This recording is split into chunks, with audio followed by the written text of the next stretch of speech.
Welcome to the Plan B CRNA podcast. I'm your host, Bobby Jones, and I'm so excited that you're here. The Plan B CRNA podcast is the only show made specifically for nurse anesthetists who are exploring options outside of their traditional career paths. This is the place to expand your mind and your goals as we uncover new ways to produce side income together. Join me for some honest, unscripted discussions with other CRNAs who are transforming their financial lives. This episode is brought to you by On-Call Capital. On-Call Capital is dedicated to educating CRNAs and other healthcare providers about investing outside of the traditional stock market.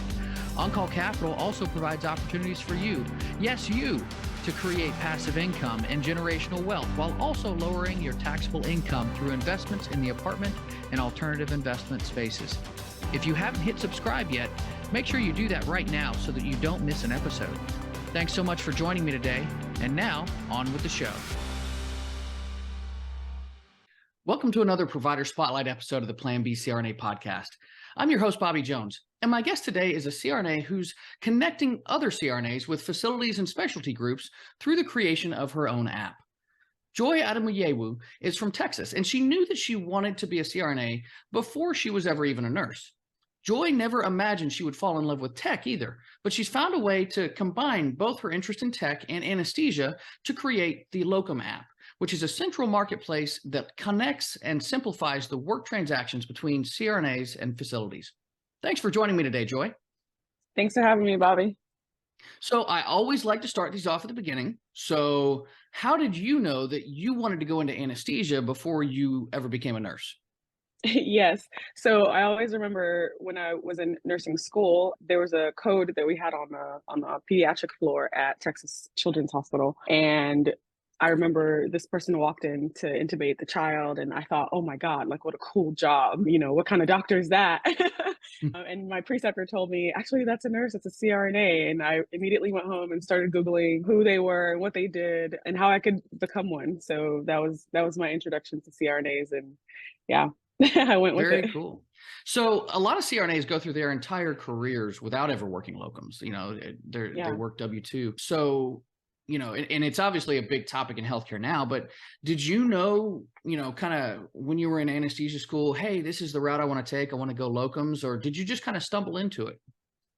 So I had heard about locum CRNAs while I was in training when I was in anesthesia school, yes, but I didn't know that I wanted to do it at all. I had, at the beginning of my career, there were some things that kind of went left in my life, and I realized that I couldn't structure work to support me in the way that I needed as a W-2 employee. So that was how my career in locum tenens work started.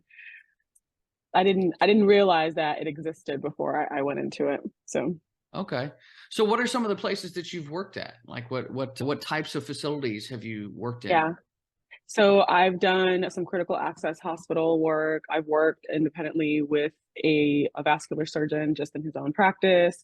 I've done some work at surgery centers all over the city. So a little bit of a mix for sure. Yeah. Well, so obviously you don't create an app without seeing some kind of a problem and deciding to fix it. So yeah. What were those problems and how did you think that you could fix it? Yes. So as a locum CRNA, there's a lot of inefficiencies that you realize in the system that sort of don't make it easy for people to be able to work in a way that is conducive to the lifestyle that they want to live if they're an independent contractor.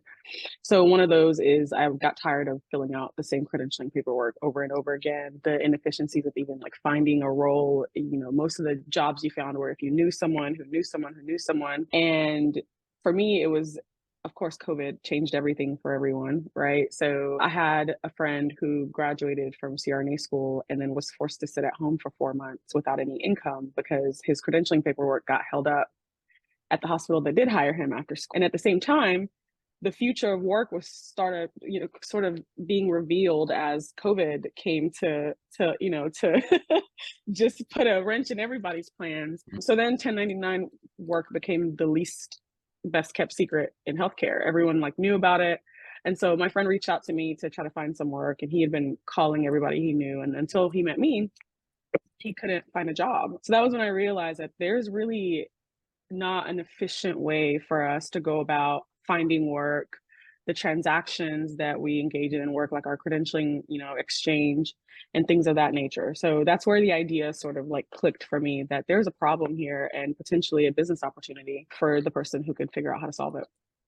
Yeah, no, I agree with you that the credentialing thing, just it's all kinds of red tape and paperwork and stuff. And I mean, I can remember filling those out just repetitively. And Hmm. every facility seemed to have something a little bit different with theirs and how they wanted you to, fill it Yeah. out and everything. Yeah. So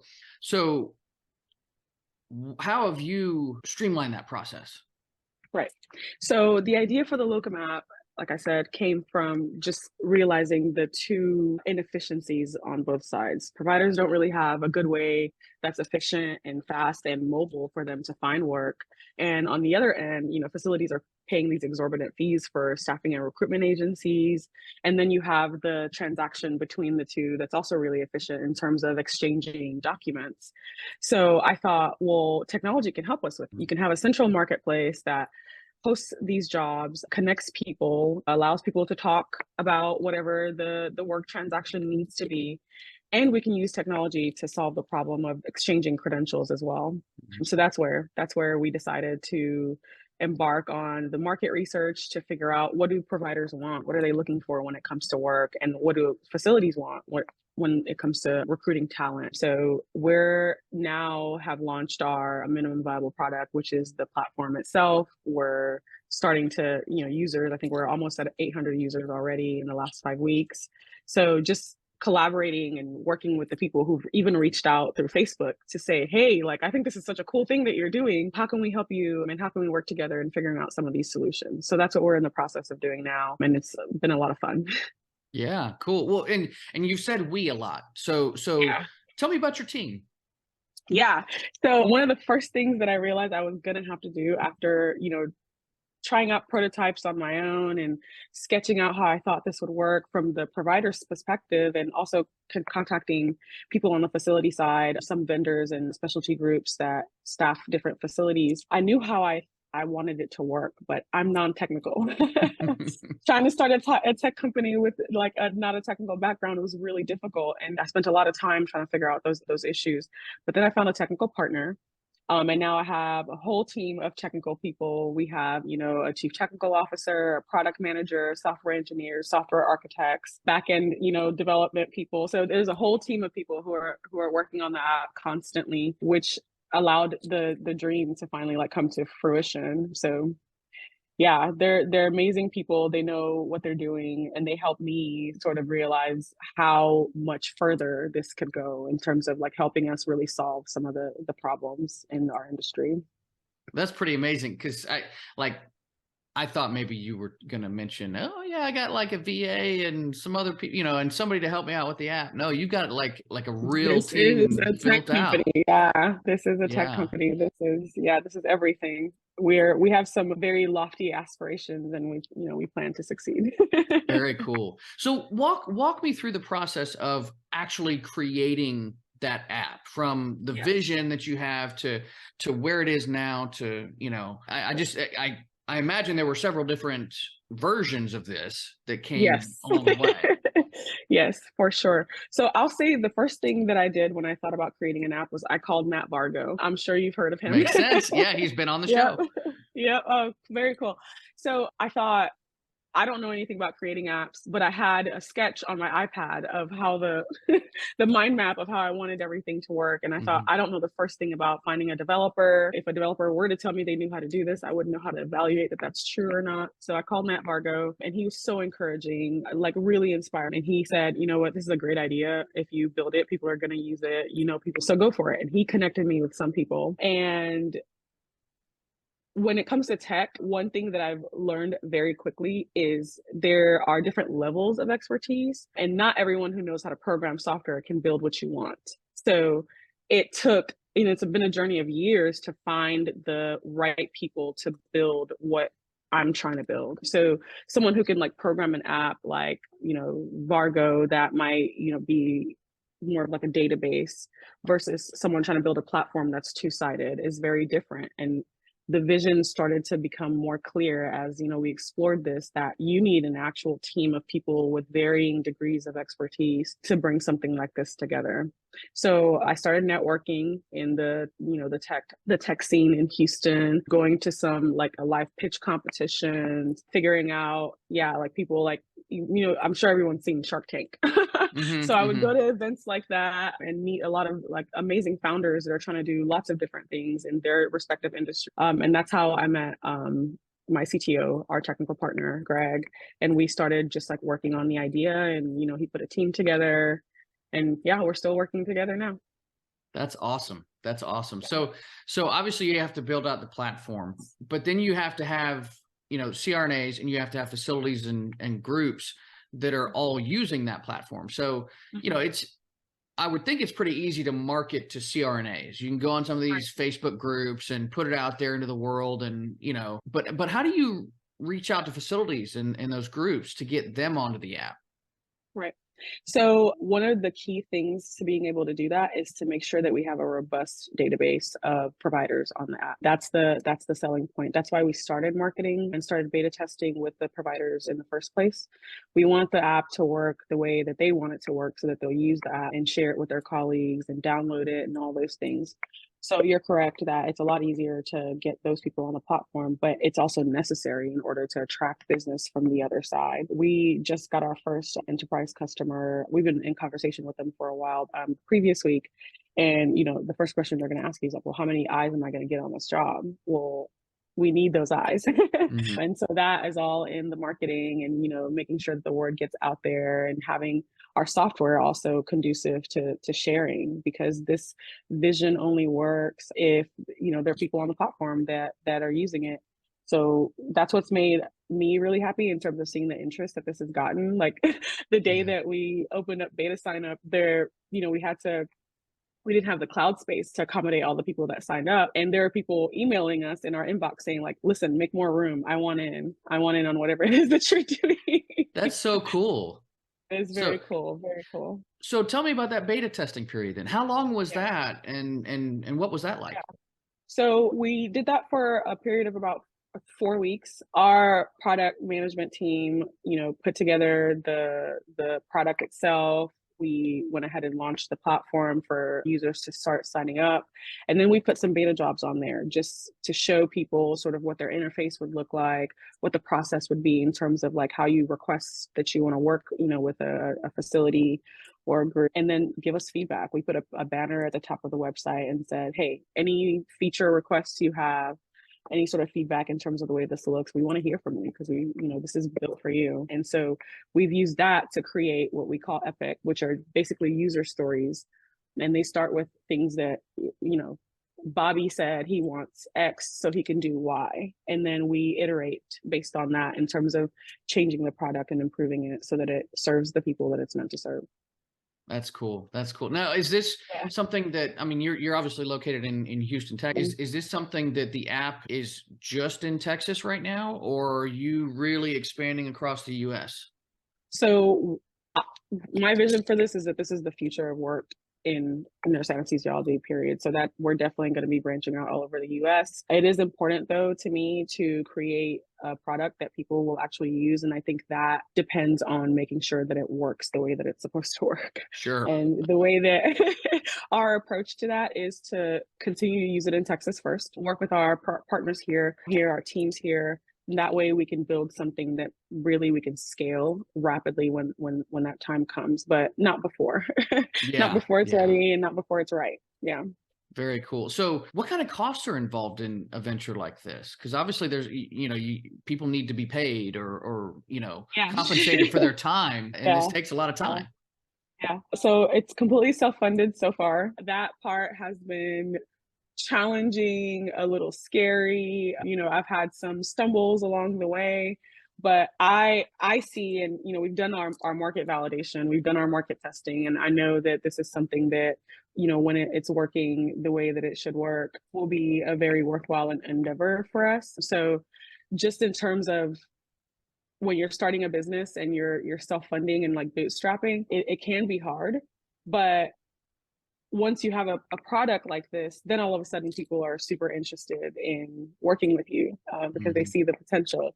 So I've had people literally reach out to me that are complete strangers. I've had some, CRNAs that have VCs reach out. I've had my colleagues ask about investment and all those things. So that is something that we're doing. We'll be opening up our pre-seed round here in just a few days, actually.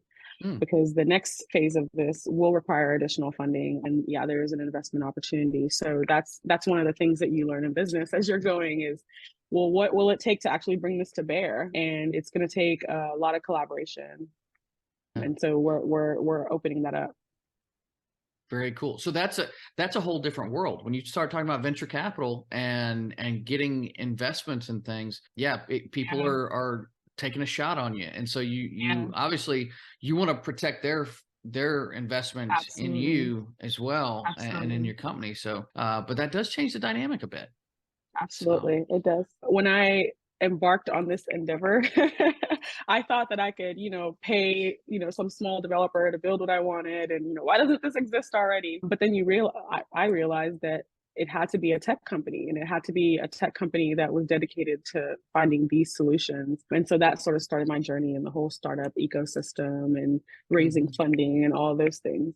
And I'll be honest, I saw, in bedside nursing and in travel nursing, there are companies who have started to do this, like Medley and Staffner, create solutions like this. And they're, Silicon Valley funded companies. They went through all these processes that I'm about to go through now. And I thought, if I don't build this for us, somebody else. If we don't build this for us, somebody else will. It's coming eventually. It is the future of work. Like, this is where many industries are going. It's going to take a lot of collaboration, a lot of time, and a lot of effort to make it happen. So super excited to already be on the way.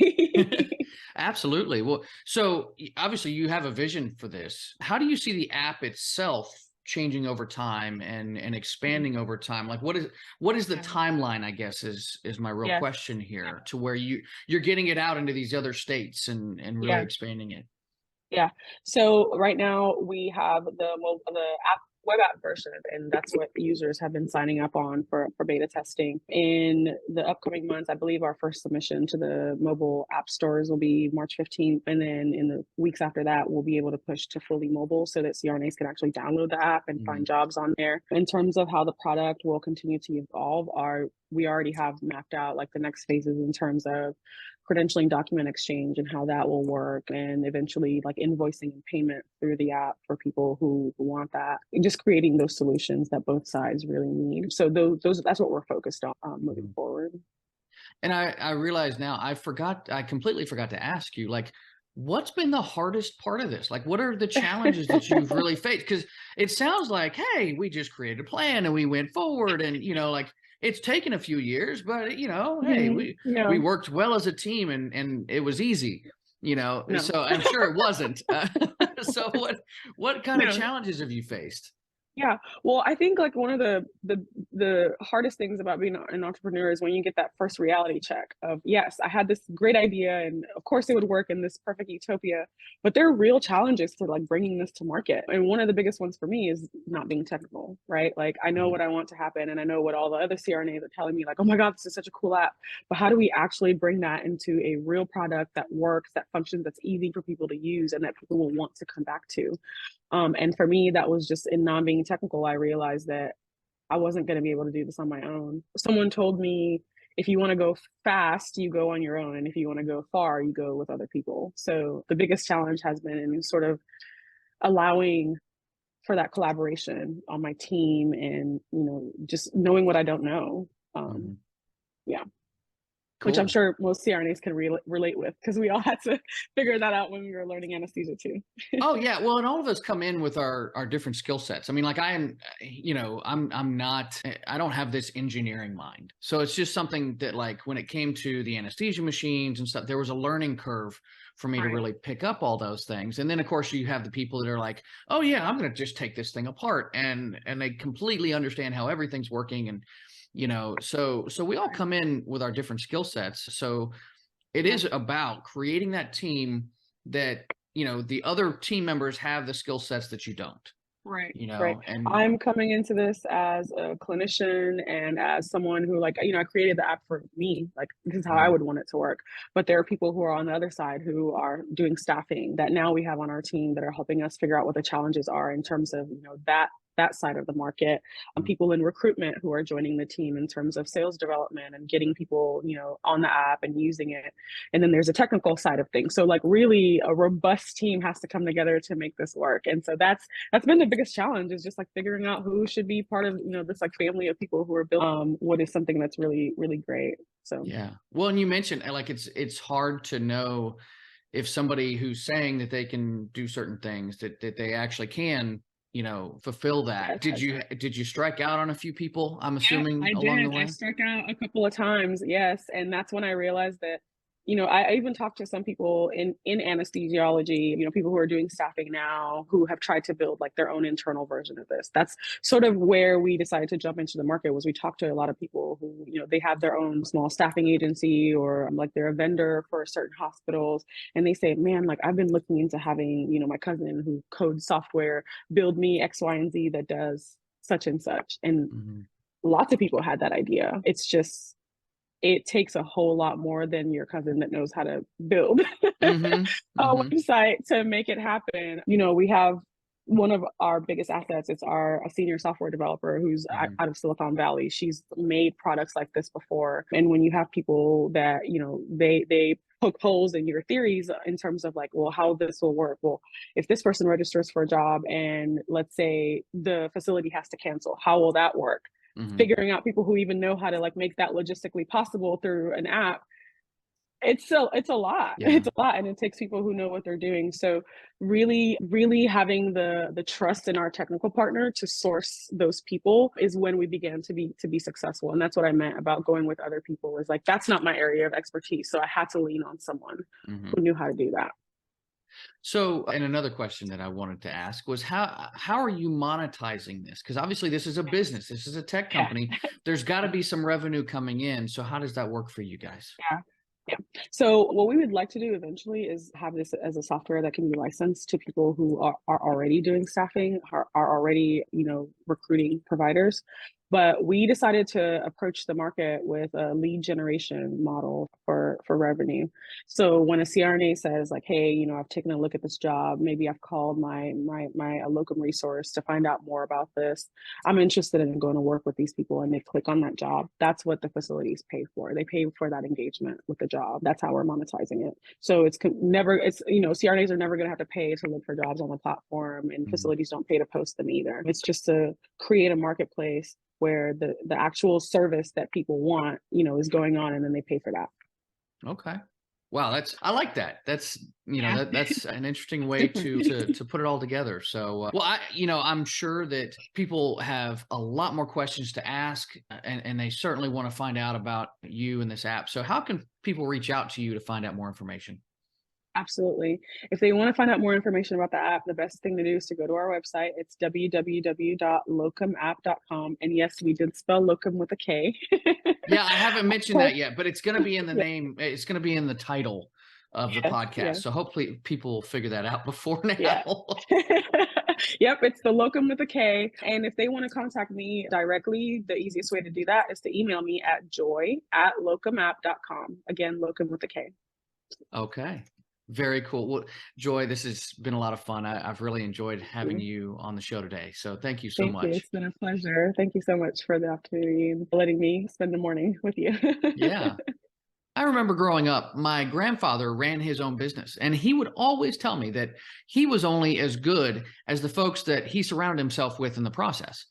Joy is doing the same thing with the Lokum app, surrounding herself with experts in those technical areas where she isn't as well versed. Another reason why she's finding success, though, is because she looked around, noticed a problem, and is working diligently to solve it. And that's a key element in business development and finding an overall vision for any company.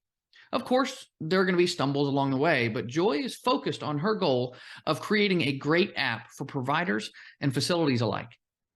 That's going to do it for the show. If you'd like to learn more about the Lokum app, make sure you reach out to Joy or just visit her website at www.lokumapp.com, and that is Lokum with a K. This is Bobby Jones signing off. Till next time, stay safe and take care of each other out there.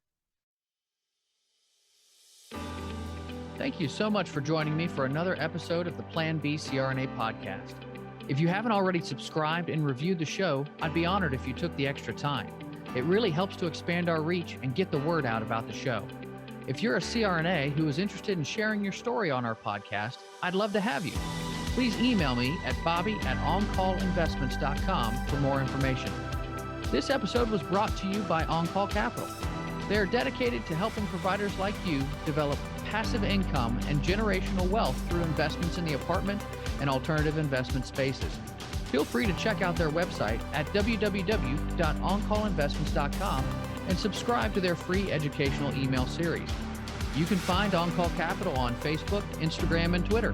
You can also check out our YouTube page, where you'll find all of the show episodes along with other educational videos. Thanks for listening, and we'll see you on the next episode.